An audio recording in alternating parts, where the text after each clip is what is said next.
Good evening. I'm setting up my TikTok now because apparently Restream took me off of the live portion for that. So let's do this differently today. Today you should be able to see me live on YouTube and on Twitter on the best product. Let's get to the script. Good evening, everybody. Did the United States just enter a war with Iran without Congress approving it? Warning, today's episode is going to have graphic images and language. Usually I try to keep it a little cool, but tonight's not a cool night. Gas prices are soaring. American embassies are not prepared for evacuation. We have dead children now. It's being reported. We reported it a couple days ago. It's now being reported by the mainstream media that a strike on the children's school. That was us. A war of choice by a madman. Just like some of the women that have accused the president of thrusting himself onto them, he's thrusting us into a prolonged conflict, a war. It's been reported that this Iran fight's personal for him. I get it. You know, they tried to kill him. There was a plot to assassinate him from Iran. But why would Iran want President Trump dead?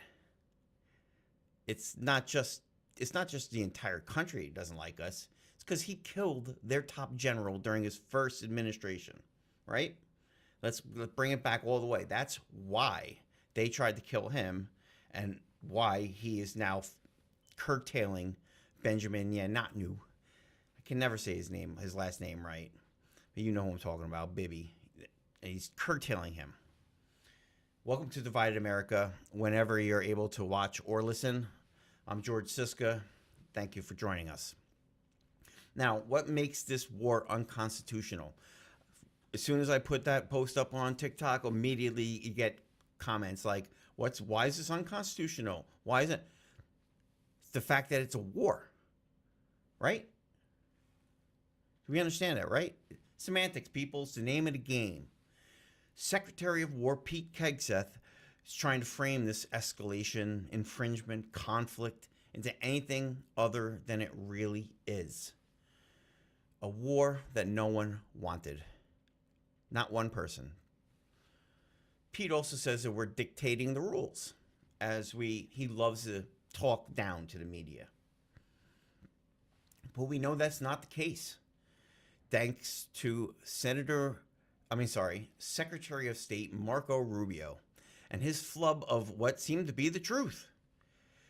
Semantics, people, is the name of the game. Let's play Mr. Rubio. If we stood and waited for that attack to come first before we hit them, we would suffer much higher casualties.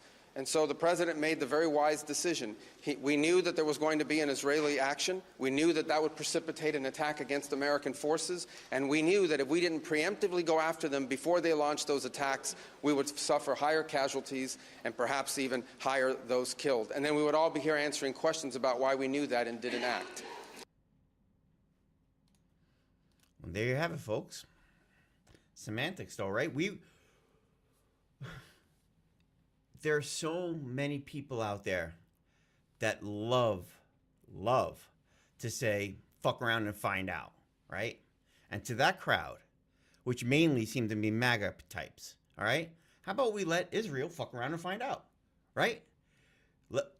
According to Marco Rubio, Israel could have went into this war alone, but we just had to go. I'm sorry, but that's not the case.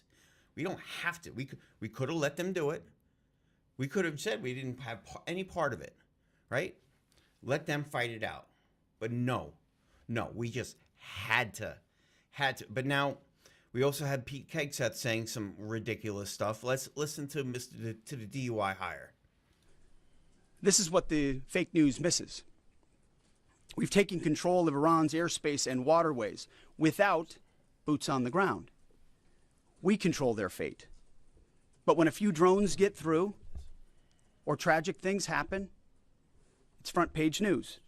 I get it. The press only wants to make the president look bad, but try for once to report the reality. The terms of this war will be set by us at every step. Welcome back. I was looking at my phone because I'm trying to fix the live. I don't have it flipped on TikTok, and so I apologize. It will look pretty funny on TikTok, but whatever. But you heard right there, DUI hire Pete Hegseth talk about how it's our fault that we're reporting the news, that we're reporting that we've killed children, that we've gone in without a plan because there was no imminent threat to us. The imminent threat was to Israel, which I sympathize. I am not anti-Semitic. I just want to point that out very, very clearly. And I want to make clear that it is not anti-Semitic to not want our country to blindly follow them into another costly war. We acted because we can't stop Israel from trying to take over the region. And last night, the tweets from some of the senators from the GOP are already saying that we have to fund the war because we're in it. We're already in it. We're already in it. We got to pay. We have to listen. And Donald Trump is not the first U.S. president to hear from Bibi and how Iran was an imminent threat to the world. Now, remember, this is what the justification to bomb and to invade and to kill is because Bibi has told Donald Trump, right? Has he been doing this for a while, though? Let's see. This is a bomb. This is a fuse. Iran is now trying to develop nuclear bombs. I think the United States should be very clear in forming an international coalition, with Israel, of course. We have to make sure that these single-man regimes do not acquire weapons of mass destruction. The most dangerous of these regimes is Iran. I believe that only the United States can lead this vital international effort to stop the nuclearization of terrorist states. But the deadline for attaining this goal is getting extremely close. Time is running out. By next spring. It doesn't stop. There's been classified sessions with senators asking questions about this unjust war. And their answers are giving no insight. Except the ones that are saying that's worse than we thought. So that's, I don't know about you, but I can think about some pretty horrific shit. So if senators are coming out and saying that it's worse than you think, it can't be good. So that means that there was never a real plan, except decapitation, which seems to be the new norm in geopolitical affairs. We have neocons in charge now. And if you don't like the leader, you kill them, you drag them out, or you drag them out of their country, like Venezuela, and hope that people can figure it out on their own, right? That's the plan for Venezuela. We're going to take your leadership. You guys figure it out. We're in control of your money and oil, but you guys figure out the country. So now they think that's going to work in Iran. It doesn't work like that. It doesn't. And why listen to me, right? Like, who am I, right? I'm still trying to make my name out there. I triple check information. I've been to war myself, and on the rage of 9/11 and the leaders here. And I will always admit when I'm wrong. Someone called me out on Twitter yesterday. I apologize, got rid of the tweet, fixed the information. Just the kind of person I am. I can't be wrong. I mean, I can be wrong, but if I'm wrong, I'm going to fix it and find out why I'm wrong. When I went to war, Kuwait and Qatar were our safe spaces, right? That's where we went to go relax from the war. Now, that's where that's where we've lost soldiers. We've lost too many already, but they're getting blown. Imagine being a soldier. You're sitting in Kuwait. Now, when I was in Kuwait, they barely had anything, but now they have, Kuwait's pretty built up. And you're sitting there at a Burger King. Yes, they have Burger Kings in Kuwait, or Subway.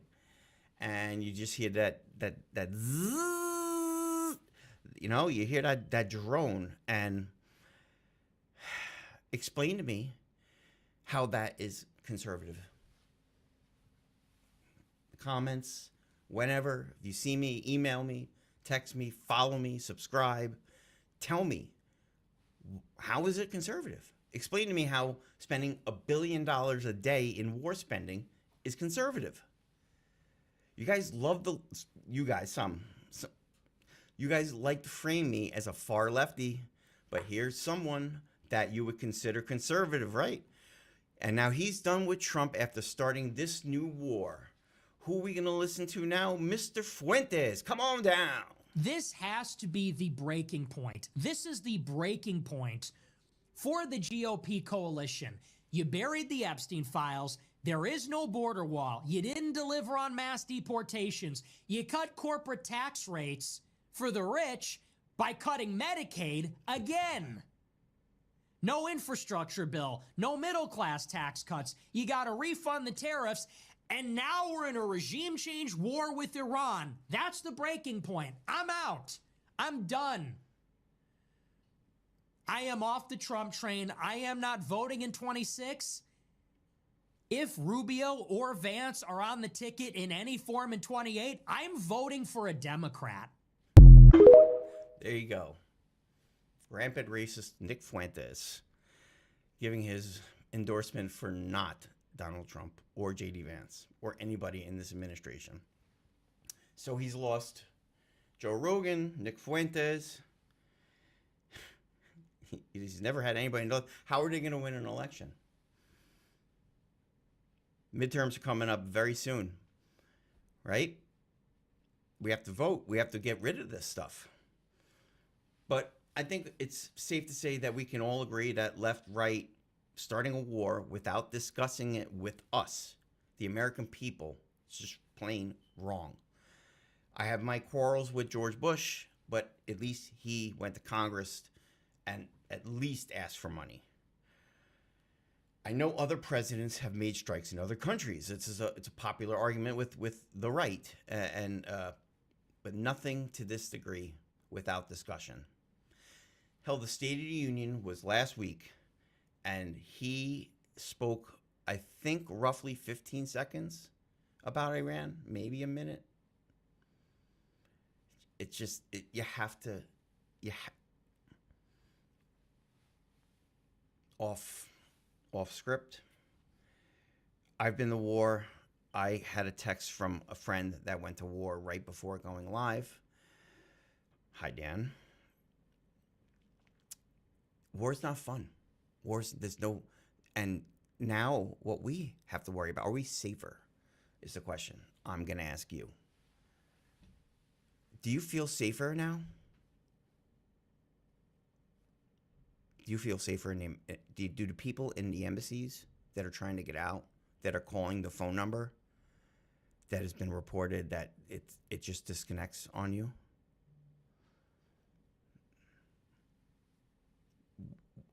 You couldn't give any heads up to the embassy people, to all of the Americans? I understand that you don't want to give a heads up during wartime. I understand the tactical OPSEC about it. But there are too many Americans worldwide that are now in danger because of you. Because you're a madman. Donnie.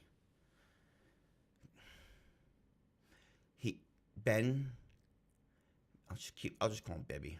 He asked so many presidents before you, but it was you, the useful idiot, once again. We're going to take a very quick break, but when we come back, we are going to talk about Miss Ice Barbie. And, well, when I wrote this, she wasn't fired as of yet. But as of right now, we can report that she's been fired by the Trump administration. We'll be right back and come in steaming with her.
All right, we are back.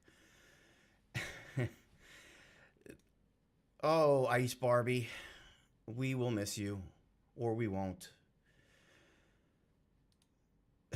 Like I said before the break, Director of Homeland Services, Kristi Noem, former governor of South Dakota, has been fired by the Trump administration for was she killed for killing civilians?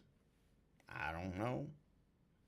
Was she killed for $143 million in unsolicited government contracts to a business that was just created 8 days before getting that contract? We don't know. But Ice Barbie, and semantics, people, it's the name of the game. She was put down like her dog. But Senator Mullins will not be much better, which is the main problem with the Republican Party today. I'm going to do a hell of a lot more reporting on this contract, but I did contract work for the FAA. So I know my way around the websites, and I understand what the parent awards and all this, the mumbo jumbo in the contracting world of the government is. So I have a lot to look at. I just started diving into this yesterday, and it is disgusting. I know that as a small business owner, I've been looking into government contracts because I've seen the movie War Dogs. If you haven't seen the movie War Dogs, it's phenomenal. Jonah Hill, Miles Teller, they play these characters that are true. It's a true story about government contractors and how easy it is to get government contracts if you know the business. So what I've what I've seen as a small business is I have to be in business for 2 years before I can get a government dime. But the Department of Homeland Security gave $143 million of your tax dollar money to this company that has been around for, I said it before and I'll say it again, 8 days. American Media Services, I believe was the name off the top of my head, if I can remember correctly. I thought I had it on here and I don't, and I apologize. I have so many tabs up all over here. Let's see. Here we go. Now, do you know that we've spent 700% more from 2025 quarter 3 to 2025 quarter 4 in government spending, and just the Department of Homeland Security alone? Now, I know this is mundane stuff, and it could seem trivial, but this is our money, and it's going out. I feel that this administration has pulled off the biggest heist of all time, and it's ongoing, right? Because they're in charge. I was having a conversation with Cumberland Democrats this past Monday. I meet with the Cumberland Republicans this upcoming Monday, so I'll have their perspective too. But they were asking me about like what I felt about this administration, and they're the biggest thieves I've ever seen. Now I know Donald Trump was not loved or respected in the New York elite, and he took that personally. And now he is the elite, right? And not only is he the elite, they made Jimmy Carter sell his peanut farm, but Secret Service and other government people that stay at Trump resorts, they stay at an increased government rate. When I was in the FAA, I had to check on my workers to make sure that their receipts said it didn't say government rate, but it had the right. You can tell if you're either going to pay $178, $78, or $600, as some of the receipts that we've seen come in recently. It's just this contract. This is $143 million. Before going live, I thought I saw something about $221 million that Kristi Noem spent, and that's why she's gone. The rabbit hole has just been starting to go down, and it's I'm scared to know where all this money went. From what is reported, from what I can see on the website, it's The company is owned or run in Alexandria, Virginia, Safe America Media LLC. Single award. Urgency. Oh yeah, that's what I wanted to tell you. How they're stealing the money. They're stealing it under the false pretenses of an invasion. Now, I think it's pretty safe to say that the government has stopped border crossings, or at least dramatically lowered them. So we're not in a state of emergency anymore, right? So we don't have to continuously give these, because the reason why they gave an 8-day-old LLC $143 million. Other than full and open competition, the reason? Urgency.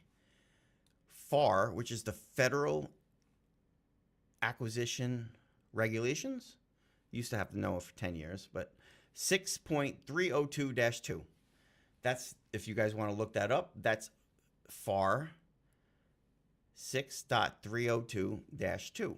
That is their justification to give an 8-day-old, not even year, 8-day old business, $143 million. I'd love a little bit of that. Maybe I can get a little PR money, right? Because that's where a lot of this money is going, so we can know who Ice Barbie is or was. It's when you actually look at the award profile and the contract summary and the period performance, which kills me, because part of the contract says it's got to be done within 6 months. So that's $143 million in 6 months of our money. It's not right, people. It's not right. And don't tell me it's conservative. And now, because local. Now let's look at a quick local story before we go. And that is on the Foxborough Board of Approvals here. Like I live roughly 20 minutes from Foxborough. Been trying to get Patriots access, been trying to get World Cup access. And there's a board that approves licenses for FIFA, and they're threatening to withhold licenses due to a $7.8 million security bill that is anticipated for the little town of Foxborough. Foxborough is a little town, right? They're expecting, but it's at the Boston place. I'm going to play a very well-produced video from, it's from, I think, CBS. This has been going on for months. Foxborough's select board seemed in a state of disbelief Tuesday night that after more than a year of planning and a tense exchange with local soccer leaders 2 weeks ago, they still don't have the money they need to pay for World Cup security. 7 games are set to be played at the so-called Boston Stadium in June and July. And Foxborough refuses to front upwards of $8 million needed to buy equipment and pay police and fire over a span of 39 days. All of the equipment that the chiefs have said they need will be there and available by June 1st. Waiting till June 1st is unacceptable. We are 99 or 100 days away from hosting the largest sporting event in the world. Boston 2026, the local partner for FIFA, brought their attorneys to make a presentation. They claim if the federal funding were to fall through, Boston 2026 will cover the costs. So they need federal funding to protect the public here. Do you trust this? Do you think Foxborough, the town, actually trusts this administration to give them back the money when we know that that the man has reneged on so many contracts? It's unfathomable. That's our show for this evening. I really hope that you enjoyed what I wrote and produced and showed for you. If you're watching on TikTok, I know that you had a better production value before, and I apologize. I can only stream to do 2 at once, and for some reason Restream kicked me off. So now I can do it with X and now or Twitter. So I thank anybody who is able to ingest this or watch this whenever you are, or listen to it whenever you can. I I urge you to please subscribe to the YouTube channel, where I think that's where the majority of this is going to be going. I can't stream to everywhere, and I have to start picking one place. And I have my website, siscanews.com, but there's logistical problems with everything. And so I appreciate everybody and anybody. And then this is also on Substack. Tomorrow I put this out. I will cut this up, send out clips, send out the whole show. If you have any questions, comments, concerns, please contact me. Subscribe, ask me questions. I'm more than willing to answer virtually any question. So thank you again for joining. I will see you next week with hopefully new content. Hopefully we don't have too many losses overseas. I should have showed this darn picture. I probably should have led this, but this picture right here, the picture of the dead children, or at least the graves of the dead children. Have a good night, everybody.